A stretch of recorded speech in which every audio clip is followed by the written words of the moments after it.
Ainda me lembro do telefonema. A voz dela falhou de indignação, como se eu a tivesse enganado. Por que você não pagou o aluguel este mês? Fiquei paralisada e depois ri. Não por humor, mas por descrença. Porque o apartamento de que ela estava falando não era mais meu. Pertencia aos meus irmãos. O mesmo irmão que invadiu a casa com a esposa quando eu fui embora. Mas ela não ligou para ele. Ela me ligou. Eu te trago de volta. Quando ela me pediu para reformar o antigo apartamento dela, não hesitei. Dediquei tudo. Meus fins de semana, minhas economias, meu suor. Tinta nova nas paredes, armários novos na cozinha, até as tomadas quebradas substituídas, que ela havia ignorado por anos. Quando ficou pronto, ela olhou para ele com orgulho. E por um breve momento, me senti como um filho que finalmente a deixou orgulhosa. Então o contrato de aluguel chegou. Achei que estaria morando lá. Aluguel acessível, ela disse. Uma maneira de economizar dinheiro, uma maneira de estar perto. Mas quando a papelada chegou, o valor era 3 vezes maior do que tínhamos combinado. O triplo. Olhei para ela por cima da ilha da cozinha que eu mesmo havia instalado, seu granito brilhando como um espelho da minha própria estupidez. Não era isso que tínhamos combinado, eu disse a ela. Sua resposta foi fria. Se você não pode pagar, outra pessoa pode. Essa foi minha primeira lição. Família, quando se trata de dinheiro, nem sempre significa família. Saí em silêncio. Sem discussão, sem lágrimas.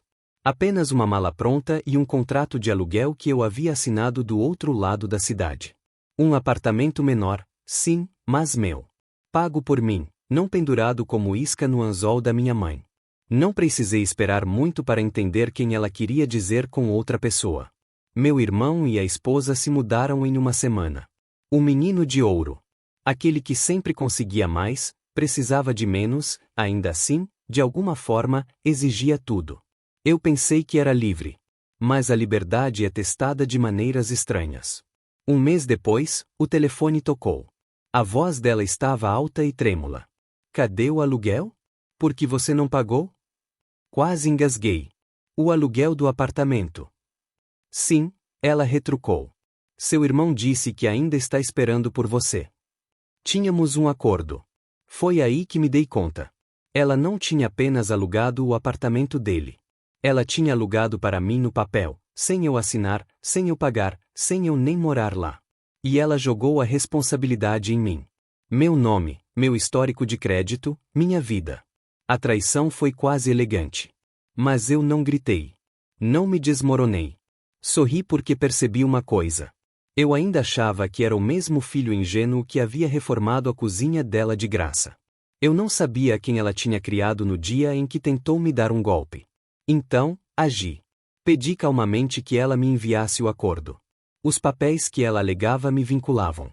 Em menos de uma hora, eles chegaram à minha caixa de entrada. Um contrato de aluguel mal digitalizado. Meu nome digitado, mas sem assinatura.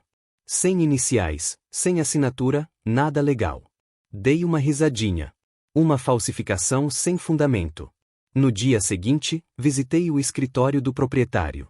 O verdadeiro proprietário, aquele que formalmente era o dono do prédio. Acontece que minha mãe nem era mais a proprietária legal.